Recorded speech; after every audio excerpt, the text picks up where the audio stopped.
성경 말씀 함께 봅니다. 야고보서 5장 7절에서 11절까지의 말씀입니다. 신약성경 374페이지 야고보서 5장 7절에서 11절까지의 말씀.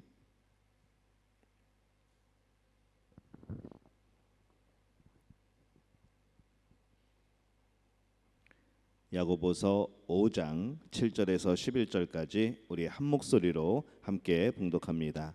그러므로 형제들아, 주께서 강림하시기까지 길이 참으라.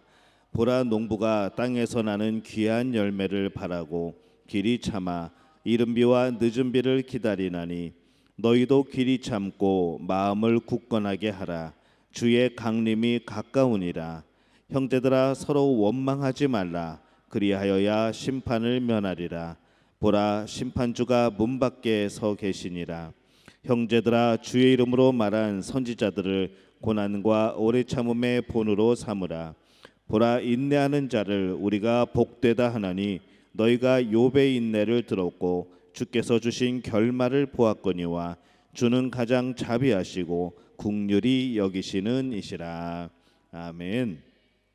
하나님의 은혜가 오늘 금요 기도회에 함께하신 여러분에게 임하시기를 예수님의 이름으로 축원합니다. 지난주에 우리는 일관성을 가지고 살아라라고 말씀을 함께 나누었습니다. 세상이 점점 그리스도인들에 대해서 관대하지 않습니다. 앞으로 세상에 어떤 일이 벌어질지라도 내가 치를 대가에 상관없이 바로 예수 그리스도를 내가 믿는 바에 따라서 진실되게 사는 것, 이 신앙에 대한 일관성이 우리에겐 필요한 것이죠. 때에 따라서 변하는 신앙이 아니고 때에 따라서 타협하는 신앙이 아니고 항상 진리의 말씀에 의지하여 일관된 신앙생활. 그래서 이 일관성이 있는 그리스도인이 되기 위해서 바로 그 기준이 되는 이 하나님의 말씀, 바로 그 기준이 되는 예수 그리스도가 우리의 중심이 되어야 된다, 그렇게 말씀을 드렸습니다. 왜 우리가 일관성을 가지고 지속적으로 그리스도와 동행해야 되는가? 이 말씀에 보면은 그의 강림하실 때에 우리로 담대함을 얻어 그 앞에서 부끄럽지 않게 하려 함이라라고 말씀을 합니다. 언제든지 시험과 환난 그 앞에서 담대할 수 있는 것이 바로 일관성이라는 것이죠. 그런 믿음과 그런 확신을 가지는 우리 믿음교회 가족들이 되시기를 예수님의 이름으로 축원합니다. 오늘은 인내함으로 주님께 헌신하라라는 제목으로 말씀을 드리려고 합니다. 이 어려운 시기가 되면은 사람들은 어디에서 위로를 얻고 또 어디에서 답을 찾을까요? 당연하면서도 참 놀라운 일이 무엇인가 하면은 사람들이 교회로 몰려옵니다. 미국의 9.11 사건을 통해서라든가 최근에 많은 그런 재난을 통해서 보게 될 때에 어떤 큰 위기가 닥치고 재난이 닥쳐오면은 그 이후에 교회들은 더 넓은 주차장이 필요해지는 것을 우리가 봅니다. 하지만 이 모든 사건에 반대되는 현상이 또 하나가 나타나는데 바로 이런 사건과 위기들 가운데에서 한편으로는 도박과 음주, 흡연, 또 마약이 또 왕성하게 번성을 합니다. 그래서 어떤 투자자들은 이렇게 말하죠. 위기 상황에서는 어디에 투자를 해야 되는가? 사람들이 죄짓게 하는 일에 투자를 하면은 망하지 않는다라는 그런 속설도 있습니다. 그러면 수익 배당이 확실하다는 것이죠. 이 한 사람과 한 시대의 위기는 어떤 갈림길과도 같습니다. 어떤 한 시대의 위기가 닥쳐올 때에 우리가 결정해야 되는 그런 순간이 다가오게 되는 것이죠. 옳은 길과 잘못된 길, 두 가지 길이 있는 겁니다. 예수님도 같은 표현을 하신 적이 있습니다. 마태복음 7장 13절에서 14절에 보면은 이렇게 말씀을 하죠. 좁은 문으로 들어가라. 멸망으로 인도하는 문은 크고 그 길이 넓어 그리로 들어가는 자가 많고 생명으로 인도하는 문은 좁고 길이 협착하여 찾는 이가 적음이라, 이렇게 말씀을 합니다. 이 시련과 비극이 닥쳐올 때에 어떤 이들은 하늘을 향해서 하나님이 없다고 주장을 합니다. 하나님이 계시다면 이럴 수 없다는 것이죠. 또 반면에 이럴 때에는 어떤 분들은 하나님을 발견을 합니다. 그리고 또 하나님의 위로가 얼마나 힘이 되는지 간증을 하는 그런 존재들이 이제 나타나기 시작합니다.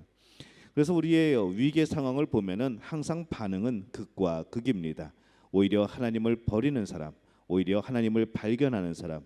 여러분은 어떤 상황에 계십니까? 여러분은 또 어떤 부류의 사람에 속하고 계십니까? 바라기는 이 어려운 때에 하나님을 발견하는 분들이 되시기를 바랍니다. 더욱더 하나님을 의지하게 되는 분들이 되시기를 바랍니다. 우리 믿음의 가족들이 모두 그런 분들이 되시기를 예수님의 이름으로 축원합니다. 이 시험과 위기는 사람의 됨됨이를 또 드러내죠. 그의 신앙이 어떠했는지를 보여줍니다. 그의 성품이 어떠했는지, 그의 야심이 어떤 것이었는지, 이것이 적나라하게 드러나는 것이 바로 위기의 때인 것이죠. 이런 일들이 닥칠 때 우리들은 무엇을 확신하고 살아가야 될까요? 바로 전능하신 하나님의 주권, 이것을 우리가 생각해 볼 필요가 있습니다. 아주 쉬운 질문이 하나 있습니다. 한번 대답해 보시기를 바랍니다. 창조 이전과 이후, 오늘과 앞으로의 일들까지, 우리 미래의 일들까지 이 세상에서 하나님이 모르시는 일이 있을까요? 없을까요? 1번 있다, 2번 없다. 문제를 까먹으신 분들을 위해서 다시 한번 말씀드립니다. 창조 이전, 이후, 그리고 오늘과 미래에 이르기까지 이 세상에 하나님이 모르시는 일이 있을까요? 없을까요? 아직도 애매하게 계시는 분들이 계신 것 같은데, 당연히도 이 세상에 하나님이 모르시는 일들은 없습니다. 왜냐하면 우리는 하나님을 어떤 하나님이라 부른가 하면은 전지, 모든 것을 아신 하나님, 전능, 모든 것을 할 수 있는 하나님이라고 우리는 고백하고 인정하는 것이죠. 그래서 이 하나님이 모르는 사이에 이루어지는 일들은 하나도 없습니다. 근데 그것이 우리 삶도 마찬가지입니다. 우리 삶에서 모든 일들은 하나님이 아시고 계시는 겁니다. 하나님 모르게 뭘 할 수 있다는 생각은 아예 접는 것이 우리가 마음의 평안인 것이죠. 근데 우리는 자꾸 어떤 실수를 하는가 하면은 우리는 하나님을 우리의 시간으로 끌어들이려고 합니다. 왜 하나님께서 모든 것을 알고 계시는가 하면은 하나님은 시간 밖에 계시는 분입니다.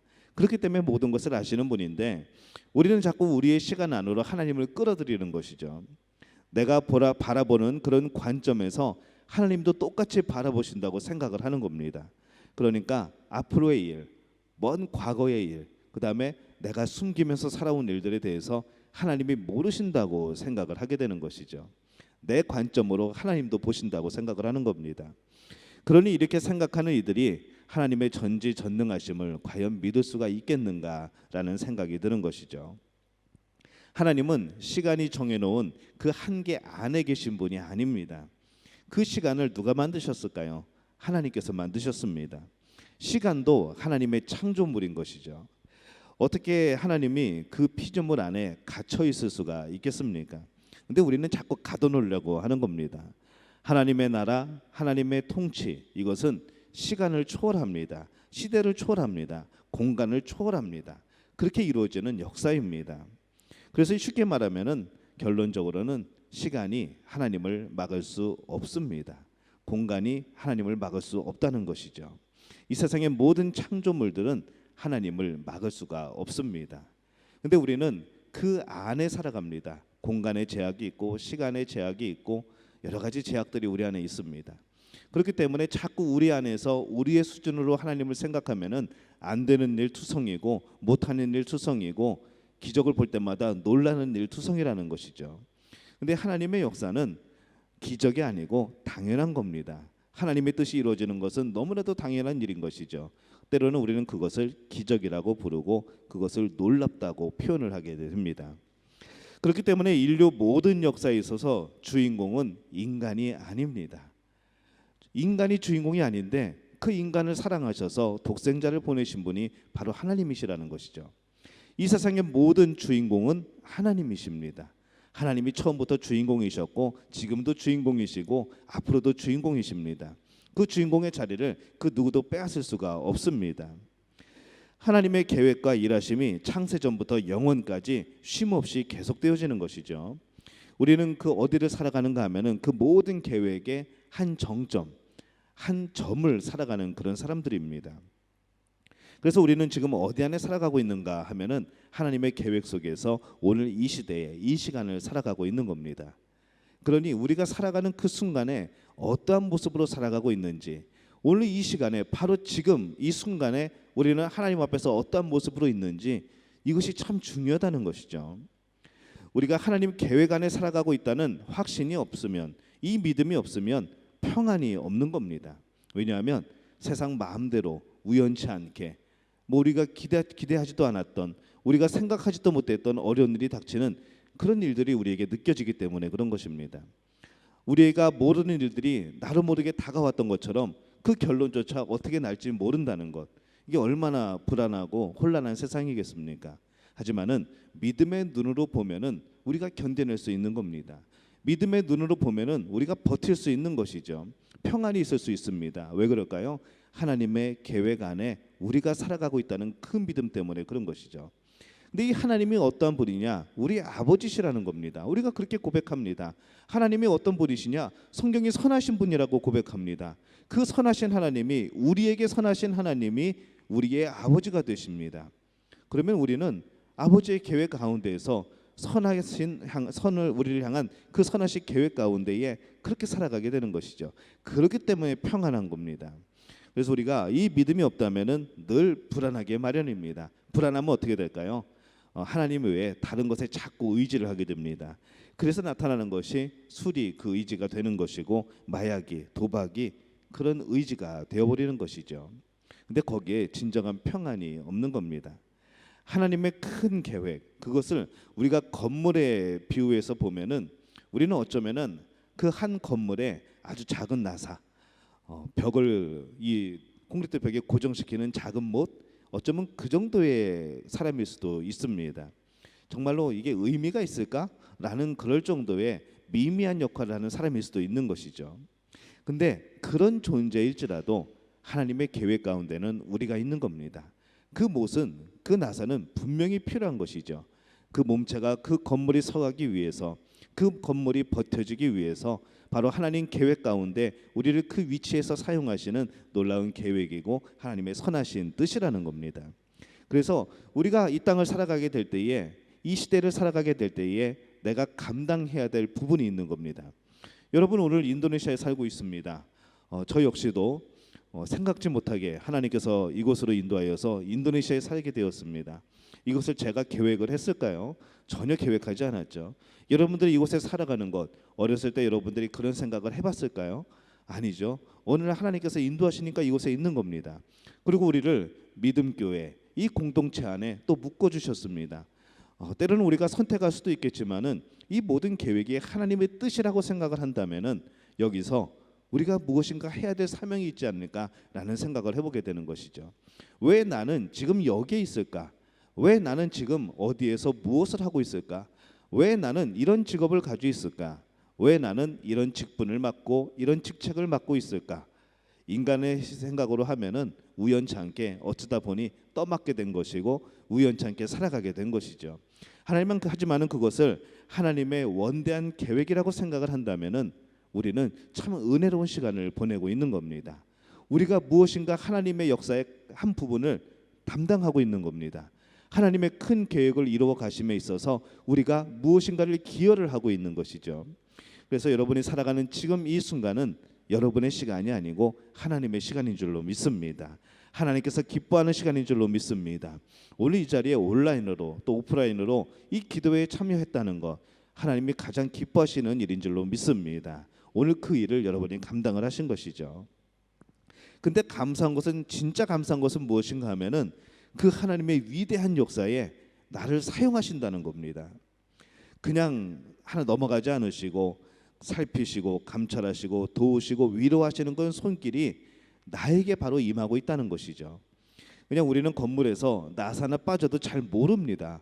이게 어디가 빠졌는지, 이게 어디서 굴러나왔는지 잘 모릅니다. 하지만은 하나님이 그런 분이 아니시라는 거죠. 분명히 어디에 무엇이 있고 우리를 어디에 사용하고 계시고 우리가 어떤 역할을 하고 어떤 이유로 인해서 우리가 이곳에 있다는 것, 바로 하나님의 그 계획 가운데 정말 세세하게 있다는 겁니다.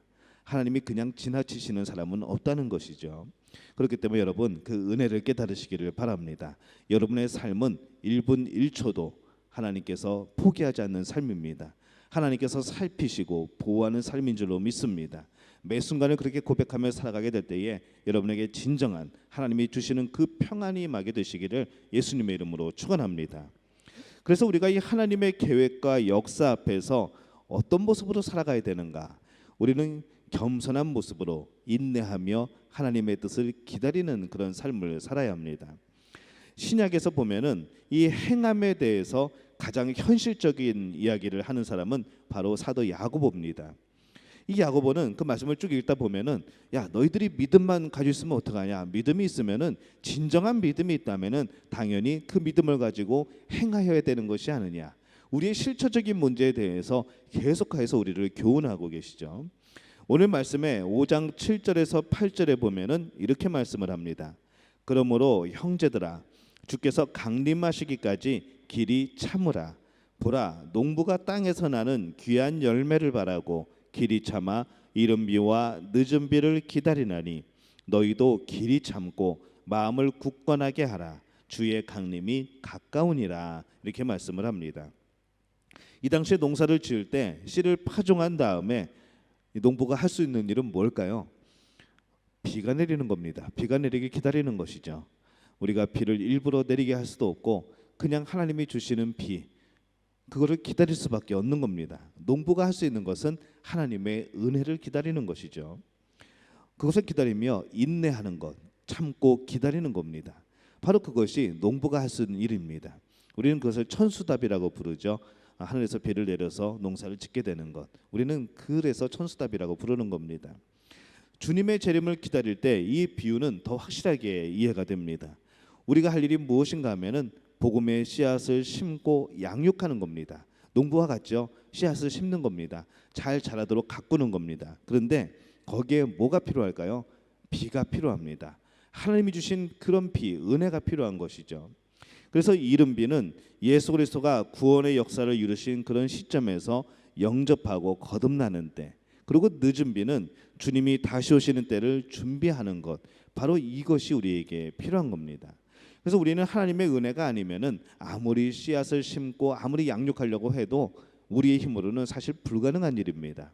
우리는 씨앗을 심고 가꾸지만은 결국 그 양분을 주시는 분, 결국 그 은혜를 주시는 분은 하나님이시라는 것이죠. 하나님이 우리를 자라게 하시는 겁니다. 하나님이 우리를 열매 맺게 하시는 겁니다. 우리 농부들은 뭐 할까요? 기도하는 것이죠. 그렇게 될 수 있도록 최선을 다하는 겁니다. 이 주님의 다시 오심을 기다릴 때에 우리는 인내함이 필요합니다. 이 인내는 어디에서 나오는가 하면은 믿음에서 나옵니다. 근데 이 인내라는 것이 참 얻기 어려운 열매 중에 하나이죠. 인내를 배우려면은 무엇을 신뢰해야 하는가 하면은 하나님의 시간표를 신뢰해야 합니다. 우리는 인생의 시간표를 우리가 정했습니다. 옛날에 학교 다닐 때 방학 때마다 시간표를 정해놓고 대부분의 시간표를 가만히 보면은 밥 먹고 공부하죠. 또 밥 먹고 공부합니다. 또 밥 먹고 공부하고 자고 밥 먹고 공부합니다. 정말 단순하게 그렇게 시간표 짭니다. 근데 그 시간표대로 정말 우리가 그렇게 사느냐? 밥 먹고 놀죠. 공부 조금 하는 척하다가 밥 먹고 놉니다. 결국 우리는 또 노는 것이죠. 우리의 시간표는 항상 그렇습니다. 내가 짠 시간표, 이것도 참 지키기가 힘든데 우리의 시간표는 하나님이 짜주시는 것이죠. 여러분이 지금 이때에 이곳에서 살아가는 것 하나님의 시간표 안에 있는 줄로 믿습니다. 그런데 이 하나님의 시간표를 우리가 신뢰해야만 우리가 인내를 배울 수 있는 것이죠. 나는 이 시간이 싫은데, 나는 이렇게 하기 싫은데 내가 왜 이곳에 있을까라고 생각하면은 불만이 생기기 시작합니다. 도대체 이해가 되지 않는 것이죠. 이 시간이 그냥 흘러가는 시간, 버려지는 시간 같고 내 인생의 암흑기 같고 내 인생에서 왜 이런 시간이 있는지, 이런 과정이 있는지 전혀 이해할 수가 없게 되는 겁니다. 그러니 인생이 무슨 의미가 있겠습니까? 삶에 무슨 기쁨이 있겠습니까? 그런데 생각을 한번 바꿔보시기 바랍니다. 하나님의 시간표 안에 내가 살아가고 있다는 것, 하나님께서 목적하신 바가 있어서 때로는 그 목적이 무엇인지, 내가 이 시간에 이곳에 살아감으로 인해서 무엇이 달라지는지, 하나님 나라에 어떤 이익이 되는지 나는 모르겠지만은 하나님께서 분명히 필요하셔서 나를 사용하신다고 한다면은 여러분의 오늘 하루의 시간은, 여러분의 1분 1초의 시간은 헛된 시간이 아니라는 것이죠. 그래서 우리가 인내를 배우려면은 이 하나님의 시간표를 신뢰해야 합니다. 내 시간표가 아니라 하나님의 시간표를 믿어야 되는 것이죠. 하나님의 시간표를 따라가야 합니다. 마치 기차나 비행기 시간에 맞추어 움직이는 모습과도 같습니다. 비행기 시간은 우리가 마음대로 바꿀 수 없습니다. 기차 시간은 우리가 마음대로 바꿀 수 없죠. 만약에 비행기 시간이 바뀌면은 우리는 그 시간에 바뀐 시간에 맞춰 가야 됩니다. 기차 시간이 변경되면은 그 시간에 맞춰서 바꿔서 가야 되는 것이죠.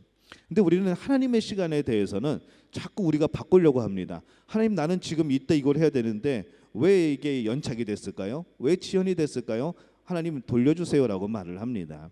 그것이 바로 우리가 하나님의 시간표를 거부하는, 인내하지 못하는 그런 모습이 되어집니다. 우리가 정말 신뢰해야 되는 것은 바로 하나님의 시간표인 줄로 믿습니다. 그래서 성경을 보면은 이 창세기 3장 15절에 보면은 이 하나님께서 예수 그리스도를 통하여서 구원의 계획을 처음 언급하는 장면이 나옵니다. 창세기 3장 15절입니다. 내가 너로 여자와 원수가 되게 하고 내 후손도 여자의 후손과 원수가 되게 하리니 여자의 후손은 내 머리를 상하게 할 것이요 너는 그의 발꿈치를 상하게 할 것이니라 하시고, 벌써 하나님은 이때에 구원의 계획을 세우셨습니다. 이 시간이 한참 지났죠. 신약에 이르러서 예수님이 오시기까지 정말 얼마나 많은 시간이 흘렀습니까? 출애굽기에서 오셨으면은 정말 금방 끝났겠죠. 아니면 사사 시대에, 아니면 포로되었을 때 그때 오셨으면은 얼마나 멋있었을까요? 많은 사람들이 바라고 생각을 했지만은 이때입니까? 주의 날이 언제입니까? 선지자들이 계속해서 물어보고 바라고 소망했지만은 구원의 역사는 그때 이루어진 것이 아니라 하나님의 시간표대로 움직였습니다. 400년 침묵기가 지나가고 헬라 문화가 3개 대륙을 점령하는 동안에 그 놀라운 일들이 벌어지죠. 이 헬라어가 그 3개 대륙에 널리 퍼집니다. 공통된 언어가 생겼죠. 이스라엘이 잠시 독립을 합니다.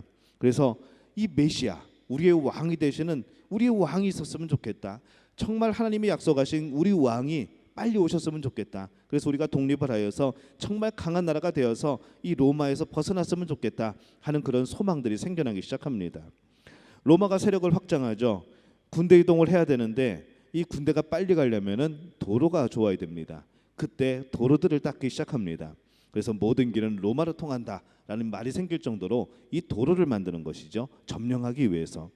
도로도 잘 되어 있고 언어가 준비되어 있고 하나님의 나라에 대한 메시아의 열망이 극대화되어 있고 복음이 전파되기에 가장 좋은 그런 도로들이 완성이 되었을 때, 그때에 하나님은 예수 그리스도를 이 땅에 보내십니다.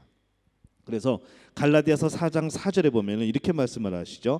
때가 참에 하나님이 그 아들을 보내사 여자에게서 나게 하시고 율법 아래에 나게 하신 것은, 이렇게 말씀을 합니다.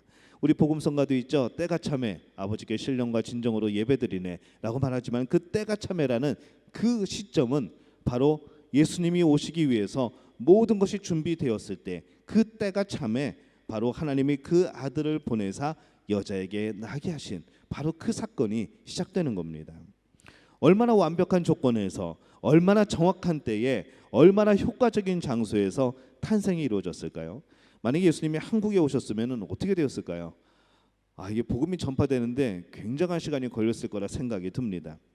왜 그곳에서 예수님이 태어나셨을까 생각해 보게 되건데, 이 모든 과정, 이 모든 준비가 완벽한 곳이 그곳이 아니었나라고 생각을 하게 되는 겁니다. 여러분, 이런 하나님의 계획을 믿는다면은 어떻게 하나님을 신뢰하지 않을 수 있겠습니까? 어떻게 하나님을 믿지 않을 수 있겠습니까? 어떻게 인내하면서 기다리지 않겠습니까? 바로 이 하나님의 정확하심, 하나님의 역사 가운데 오늘 우리가 살아가고 있는 줄로 믿습니다. 근데 이 전지전능하신 하나님이 바로 여러분의 하나님이십니다. 그 하나님이 모든 인류의 역사, 그리고 바로 이 자리에 계신 여러분들, 또 온라인 상에서 이 기도에 참여하고 있는 여러분의 인생까지도 계획하고 인도하고 계신다는 것을 확실히 믿으시기를 예수님의 이름으로 축원합니다. 뭘 걱정하십니까? 아직도 내 시간표를 가지고 조급해하고 답답해하고 두려워하십니까? 하나님의 시간표를 의지하시기를 축원합니다. 지금 오늘 야고보는 엄청난 고난을 당하고 있는 성도들에게 편지를 쓰고 있습니다. 너무 힘들어서 이들이 뭐라고 말하냐면은, 예수님 이제 그만 빨리 오셨으면 좋겠습니다. 오신다고 한 지가 언제 했는데 아직도 안 오십니까? 라고 간구하고 있는 것이죠. 빨리 오셔서 그 우리 믿는 사람들을 괴롭히는 저놈들 좀 처리해 주십시오라고 하는 겁니다. 우리가 빨리 예수님이 약속하신 그 하늘나라에 들어가고 싶다는 것이죠. 예수님의 통치를 다시 받고 싶다는 겁니다. 하나님이 왕 되시는 그 나라를 우리가 경험하고 싶다는 것이죠. 야고보는 그때의 성도들에게 이렇게 말합니다. 인내하십시오. 그리스도께서 더디 오신다면 거기에는 분명한 이유가 있을 것입니다. 주님은 세상을 포기하지 않습니다. 그러니 저와 여러분도 마찬가지여야 합니다. 예수님을 포기하지 맙시다. 믿음을 포기하지 맙시다. 라고 지금 권면하고 있는 겁니다. 베드로도 이 질문에 답을 합니다. 베드로후서 3장 8절에서 9절 말씀에 보면은 사랑하는 자들아 주께는 하루가 1000년 같고 1000년이 하루 같다는 이 한 가지를 잊지 말라. 주의 약속은 어떤 이들이 더디다고 생각하는 것 같이 더딘 것이 아니라 오직 주께서는 너희를 대하여 오래 참으사 아무도 멸망하지 아니하고 다 회개하기에 이르기를 원하시느니라. 이렇게 말씀을 합니다. 다 회개하고 하나님의 자녀가 되기를 원하시는 하나님의 사랑, 그것이 오래 참음으로 이어졌고 바로 오늘 우리가 살아가는 이유입니다. 정말 죄악이 관영한 세상에서 정말 하나님을 찾는 이들보다 하나님을 모르고 하나님을 욕하는 이들이 많은 세상에서 하나님이 노하지 않으시고 하나님이 심판하지 않으시고 기다리시는 것, 참고 기다리시는 것, 이것은 그들이 구원받기를 원해서라는 것이죠. 하나님의 오래 참으심이 아니면은 우리는 벌써 멸망했을 겁니다. 사람이 살아간다는 것은 사람으로서는 도저히 전체 그림을 알 수 없는 그런 퍼즐 조각을 맞추는 것과 같습니다. 밑그림이 있다면 우리가 그것을 알고 있다면은 이쯤 되겠구나, 이렇게 하면 되겠구나, 대충 어디쯤 되겠구나 상상을 할 수 있겠죠. 하지만 우리에게는 밑그림이 주어지지 않았습니다. 우리 인생의 전체에 대한 밑그림은 하나님이 가지고 계시는 것이죠. 그리고 오늘 우리는 그 퍼즐의 한 조각을 살아갑니다. 그렇기 때문에 내 인생을 모두 알고 계시는 하나님이 일하실 때에 우리는 하나님을 의지할 수밖에 없는 것이죠. 오늘 퍼즐 한 조각이 나에게는 참 괴로운 퍼즐 조각이 되었을 수도 있습니다.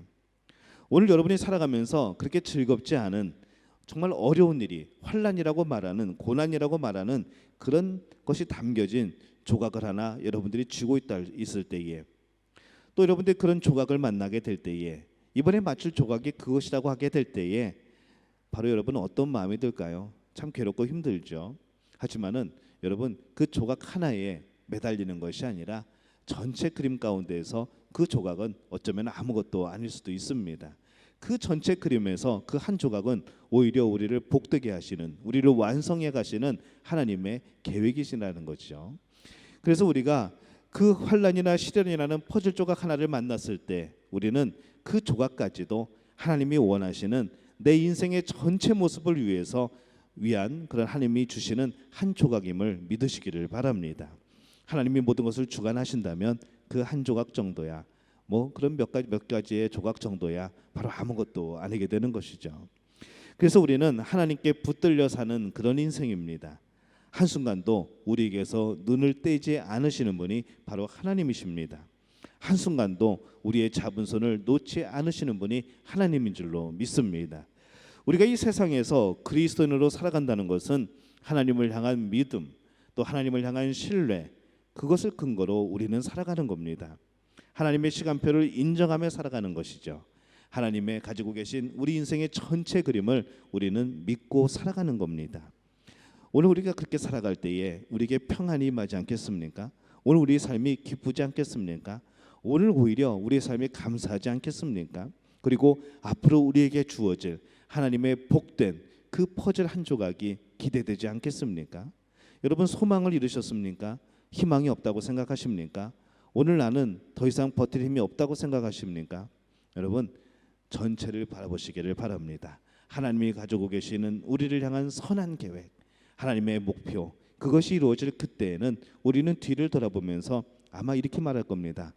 그래서 그러셨구나. 그래서 그러셨구나.